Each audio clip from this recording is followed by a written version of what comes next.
You know what this is about today. Inflators. From the largest DIY brand in America, from the largest retailer, which is the Home Depot, and this is their house brand, so these are very well-known tools. This is the classic compact inflator from Ryobi. We all know this inflator. We've used it. We love it for what it's meant for. Well, now they have a new one. This is the new compact. It's digital, not just analog like this one. And today we're going to compare them so you can see, does it make sense to upgrade from this to this? My name's Brent. This is Live Free and Tool On. Hang on, we're going to get into it. Let's go! Testing's going to be super simple today. This is the rear tire off the 80-volt Ryobi lithium electric tractor, and all we're going to do is put 10 pounds of pressure. We're going to go from 5 pounds to 15 pounds of pressure. Now, going through this and using this particular tire, we're going to do it a couple different ways. First of all, you need to know how loud is it going to be whenever you're using this particular tool. Are you going to wake up your neighbors? You're going to wake up your spouse when they're sleeping? Or that sleeping baby? I know that. I know it's so terrible when you wake up a sleeping baby. Nobody wants to do that. I have 7 kids. They're all little. It is terrible when you wake up the baby. Anyways, I digress. Getting back into this, Ryobi just came out with this awesome digital right here inflator. Now it has a 24-inch hose. That is a great upgrade considering this one right here is just about 19 inches. Now those 6 or 5 inches make a huge difference, especially if you have larger tires or larger rims or anything like that. Now this right here, let's just say, does it say it on here? Yeah, this goes up to 150 psi. That would be this one. And this one goes up to 160 psi. Now you can set your pressure with this one and it goes off automatically. This one, you have to sit here and watch it. Whoa, I do that a lot. I accidentally turn it on. But you have to sit here and watch the pressure, and then you've got to go turn it off. Now that can be annoying for some people, but it's kind of like the gas pump that takes off the automatic fill. You better pay attention and don't overfill your tires. Anyways, you're going to be able to get things done. That's not a big thing.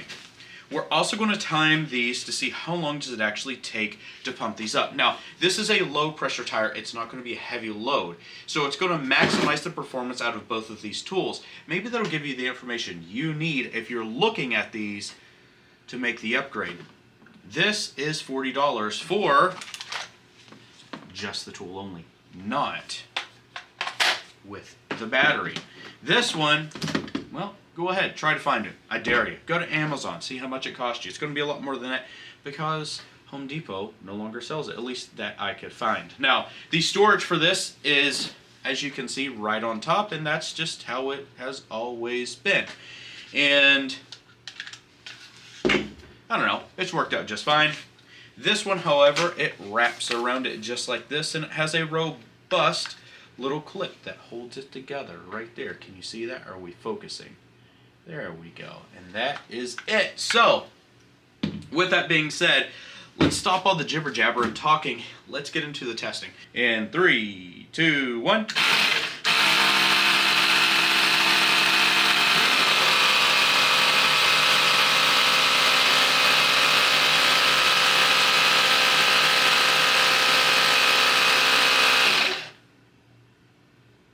Okay, so that says it's at 18, so I'm going to turn that off. That was 18 seconds. Now, I think we have a classic case of inaccurate pressure gauge. This says it's sitting at 18 psi, so I'm going to try and pop this out real quick. Didn't lose much pressure at all. Let's see what this has to say. So I'm going to go ahead and press the power button right here, and we are at 0 psi, and let's see here, we are going to put it up to 15 psi, and all I had to do, if you take a quick look, is just press the little button and it tells you the pressure at the top, what you want it to be, and the pressure what it is at the bottom. Now, this has the same type of connector as the other one, so I'm going to go ahead and hook it up and see what it says. And we are at 6.5, so we got 1.5 pounds out of it, right? That's it. So this is extremely inaccurate, and I would be lying if I said that I didn't know that. I've always had to have a separate pressure gauge with it, but not to worry. Let me take some pressure out. Okay, so now we're back at 5 psi. I'm going to reset. Well, let's see what this says. All right, so 86 is really what I was getting out of it. Let's go ahead and I'm going to reset that. I'm going to press start and this at the same time. In 3, 2, 1.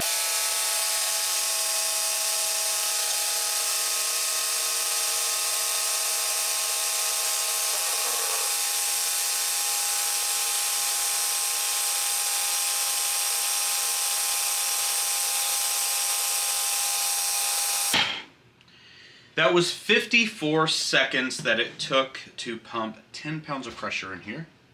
And that's 87 decibels. That's all it was. So it's basically right around the same sound, right? So this isn't a small tire. I mean, it's pretty sizable. It's the rear tire on the 80-volt tractor. We know what the performance is. This does the job, but you gotta verify it. So trust but verify.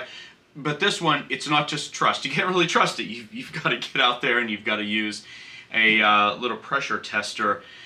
This one is pretty accurate. I've tested it with multiple different pressure checkers that I always keep in my vehicles. It does just fine.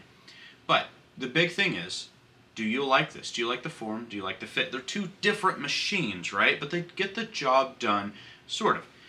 This one takes a lot longer, I will tell you that. Look, this is the pump here, this is the pump. They are completely different. This one is bigger, but it is more compact.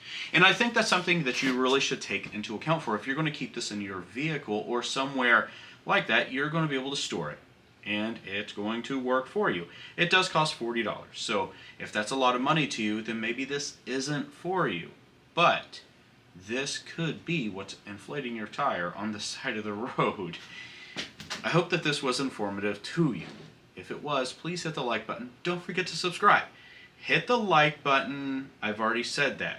Hit the notification bell. That's what I meant to say. So you can see all the greatest content that I create and the mess ups and all the bloopers just like that when they come out before anybody else. I hope that you get out there. You go to build something. Make mistakes. Learn from your mistakes.